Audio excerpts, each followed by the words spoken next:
Они никогда не скажут это вслух. Ни под утренним светом, ни за вином, ни в шепоте лучшей подруги. Но почти каждая женщина внутри носит с собой тайну. Что-то дикое, глубокое, старинное, то, что не оживает под романтическими жестами или ласковыми словами. Это не про силу, не про грубость.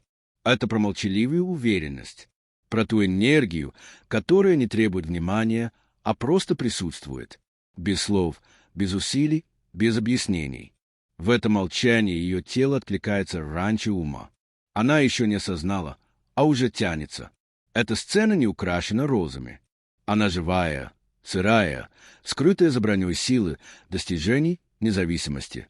Ее никогда не учат признаваться в этом. Ее учат контролировать, вести, держаться. Но в тишине она жаждет одного, чтобы ее вели. Не командовали, а вели. Мужчина, который не спрашивает, который не нуждается в одобрении, который просто рядом, и этого достаточно. Это не фантазии для мальчиков, которые жаждут внимания. Это зов к тому, кто молчит, но все говорит, кто не умаляет, а утверждает. И да, она сама может не признаться в этом, но все ее тело жаждет почувствовать того, кто ведет без лишних слов, того, чье присутствие наполняет пространство до того, как он скажет ход слова. Большинство мужчин проходят мимо этой точки. Они вежливы, натренированы, они стараются. Спрашивают, ждут, боятся ошибиться. Они боятся вести, и потому никогда не трогают ту часть, что спрятана глубоко. Но ты другой. Правда ведь? Ты чувствуешь это.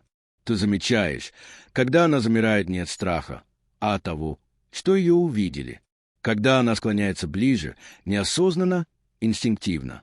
Ее дыхание становится тише, потому что она сдается не тебе, а тому ощущению, что ты создал.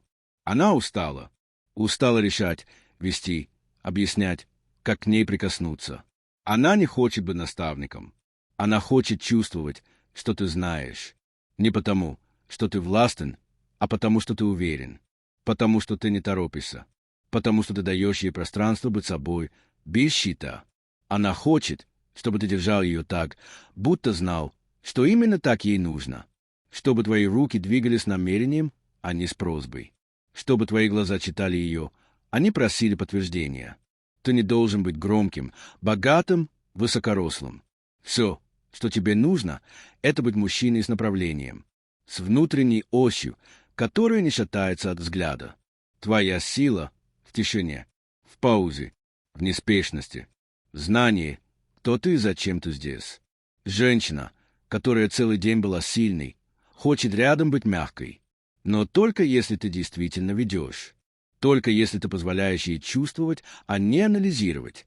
Только если ты становишься тем, кто не просит момента, а является им. Был однажды вечер, когда в комнату вошел мужчина.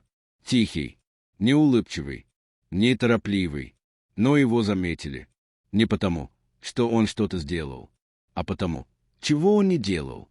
Его молчание весило больше слов.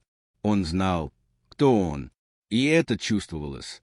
Он сел напротив женщины, которая привыкла быть желанной, которая привыкла к вниманию, к словам, поклонению.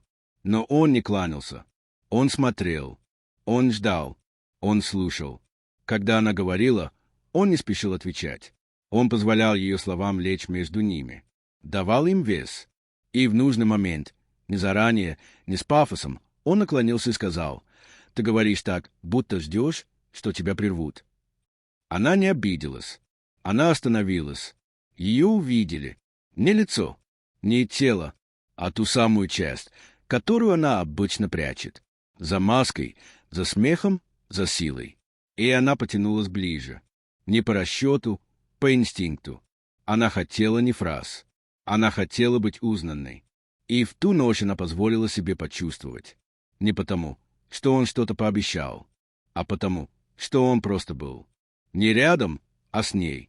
Вот в чем суть. Ты не ищешь ее одобрения. Ты не гонишься. Ты не объясняешь. Ты просто дышишь рядом с ней. Глубоко, спокойно, точно. Ты смотришь в ее глаза не как вопрос, а как утверждение. Ты даешь ей упасть. Не потому, что она слаба, а потому, что, наконец, можно не быть сильной. Это не техника, это не стратегия, это состояние, полярность, когда ты не боишься ее эмоций, ее ума, ее темноты, когда ты остаешься собой, даже когда она меняется. И тогда, да, она захочет быть рядом.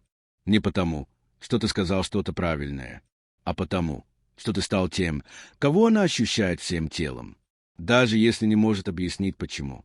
Так вот, хочешь добраться до той самой глубины, которую она прячет от всех? Начни с того, чтобы молчать, смотреть, быть. Не трогай ее словами, тронь ее тишиной.